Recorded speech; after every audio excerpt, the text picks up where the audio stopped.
Assalamu alaikum wa rahmatullahi wa barakatuh. First things first, let me get it out of the way. I am not pregnant, but this is a question most pregnant women ask during the month of Ramadan in respect to whether or not it's permissible for them to fast or to abstain from fasting in the month of Ramadan. Now, there's so many diverse opinions, really, and diverse opinions, well, they're a blessing to us as Muslims, but we have to also get to the root of some of these opinions. Now, there is a hadith that said that, and for those who have difficulty fasting, and in brackets there were old men and old women, that they can choose to fast or choose to feed a miskin, that's a poor person. If we're going to apply ijma or qiyas, we're going to realize that old age is not a condition that you come out from.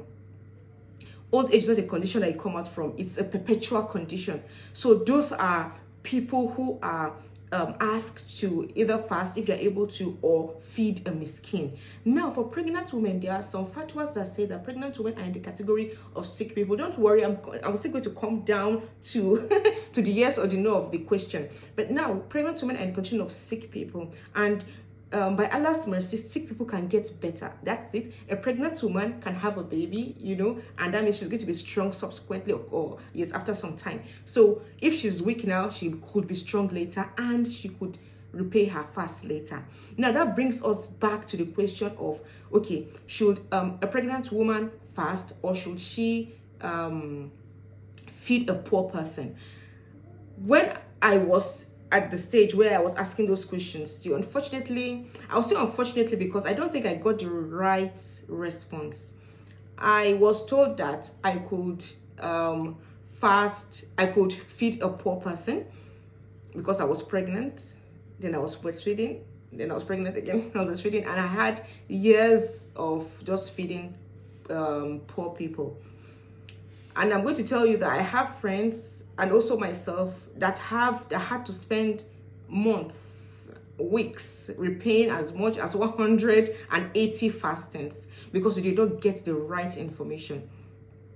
And we should remember that the Prophet Muhammad sallallahu alaihi wasallam said, "Talabul ilmi faridatun ala kulli muslimin." Seeking for knowledge is a compulsory action, it's an obligation, it's mandatory upon every Muslim. So it's not enough, it's not an excuse that, oh, we heard them say this and then you abide by that, by what you heard. It's also enjoined upon you to seek knowledge to the root of it, to the end of it. So it's not enough that, oh, they told me this and I'm going by it. No, it's not enough. You should also try to get to the root of it so you don't make mistakes for which you have to now start making corrections later. So coming back to the question, I know I've not properly answered it, but I believe I'm getting there. I just needed to to go around to let you know that yes, this is a condition that most of us have also found ourselves in. Now, the condition for pregnant women to fast or not to fast is dependent on themselves, dependent on their conditions, their situations, their bodies. It is permissible for pregnant women to fast during the month of Ramadan, as long as it's not going to cause any harm to them or to their baby. Do you think extra hunger pangs is harmful to you or to your baby if you are pregnant? Do you think it's something harmful? If you think it's something harmful, well, it's up to you, up to your knee, up to you, and up to your God. If you think it's something that is bearable, then you should fast. I've also read that it's actually haram, and may Allah forgive all of us, really, because I know that there are some times where I know I could fast. I was pregnant, but I could fast.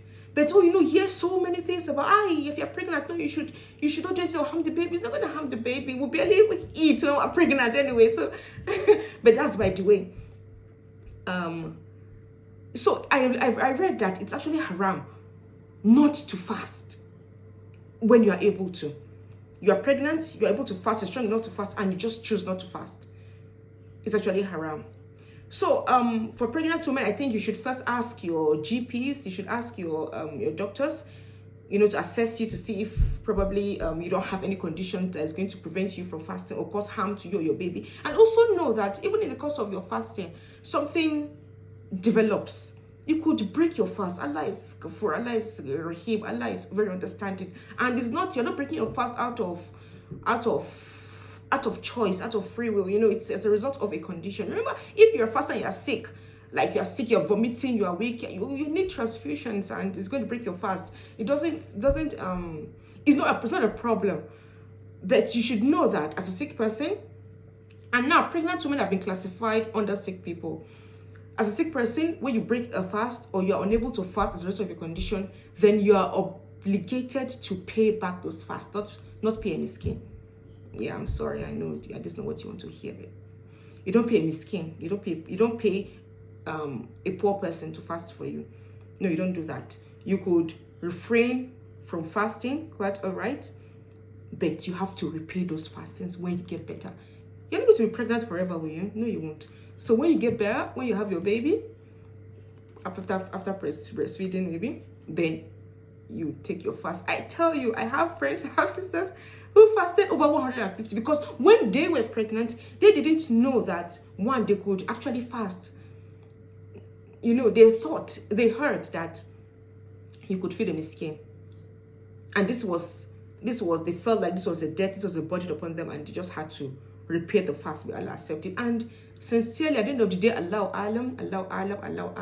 Allah knows best. What I am relaying to you is based on what I have heard, what I have learned, and what I believe also to be the truth of it. Because unlike the old people or the terminally ill people that, okay, there is no end to their sickness, a pregnant woman is not going to be pregnant forever.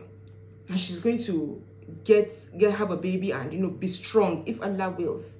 Then any fasting that she didn't fast, any fasting that she missed during her pregnancy as a result of the harm it could potentially cause her or her baby, then she could repay the fasting.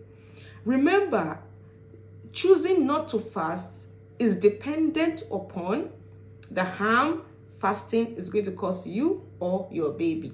So that's the determining factor.